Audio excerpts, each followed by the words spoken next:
I used to work with a cantor I had met who would affectionately joke, because we always say as rabbis we don't practice Torah Judaism, we practice as Rabbinic Judaism. I once worked with a cantor who would joke that the age of Rabbinic Judaism was coming to an end, and it was going to be the rise of cantorial Judaism now, was what was coming. It was tongue-in-cheek and funny, but it illustrated that there's always been, since there were rabbis and since there were cantors, there's always been, do you agree, Hazzan, in our tradition, some tension between the two. It happens. I was reading from Mordechai Kaplan's journals, which have been published, an excerpt he wrote in April of 1931. Whenever I'm reading it, I'm always amazed at how much I can relate to. It says, I'm mentally and physically tired after the strain of delivering 5 sermons within 8 days.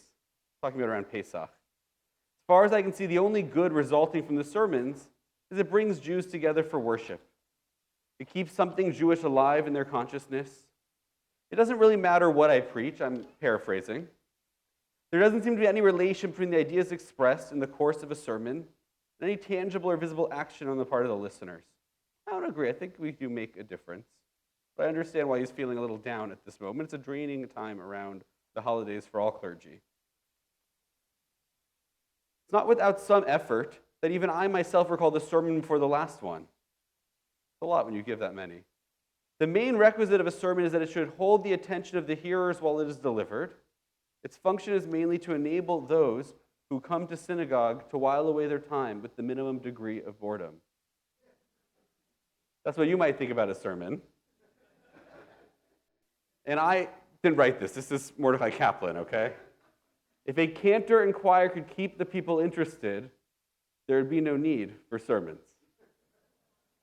Almost 100 years ago. But the tension exists even before that, in rabbinic times, in Talmudic stories, in Hasidic stories.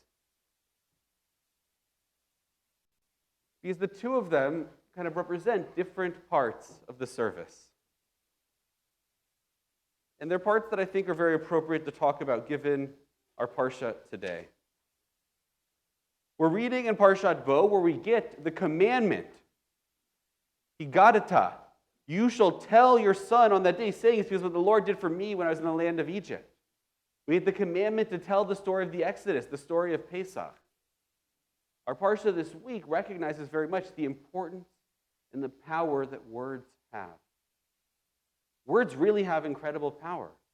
The world was created with God speaking. Speech can bring worlds and build worlds.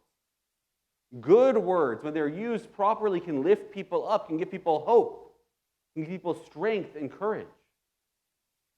Words can also do a lot of damage. But reading is such an important thing because when you read, it transports you into someone else's mind. When you read fiction or nonfiction, it does both. You can learn the ideas of an expert in their field, distilled in a way that all of us can understand. When you read nonfiction, when you read fiction, you get transported into someone else's life. Often someone with a very different background than our own. It teaches us empathy. It teaches us understanding. Words are powerful when read or when spoken. Next week is Shabbat Shirah, a Shabbat celebrating song. And when the Israelites sang in praise and celebration after crossing the Red Sea. Next week's Parsha celebrates the power of music. Because music is just as powerful as words, if not sometimes more. Because music, a note without words, can express sometimes what words cannot. Where the power of speech ends, music flows. Music can raise us up, lift us up. Music can inspire us. Music can express ideas that words never can touch. It can cause us to feel things deep in a part of our mind that isn't intellectual, but in our soul.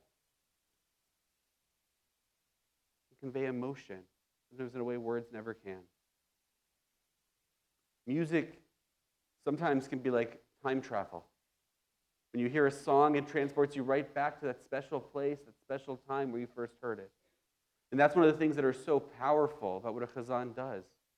Preserving the music of our past.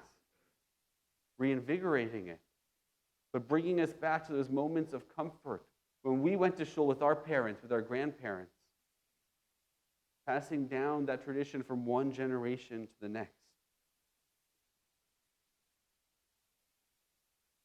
The two are both very important. And after the service, we're going to take a vote over. No, we're not really going to vote on which. But despite that, being a clergy person takes some ego. And when you have people with ego, even if they're also humble, there's still some ego. And it can make that relationship at times difficult. So that's what I want to talk about here. We don't usually touch tefillin on Shabbat. It's something that we use on the weekday.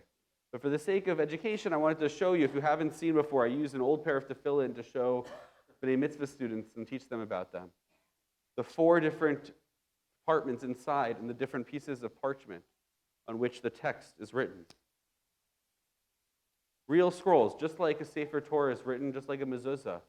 A piece of parchment, a cloth written by a sofer with the ink and everything. And there are 4 different passages that are included, and 2 of them actually come from our Parshat this week. But there's an ongoing debate about tefillin. Today, most of us wear tefillin in the style of Rashi. The same 4 parshiot appear in both Rashi and Rabbeinu Tam tefillin, if you've ever heard of Rabbeinu Tam tefillin. But Rashi says put them in this order, the order that they appear in context of the Torah. And Rabbeinu Tam puts them in a different order.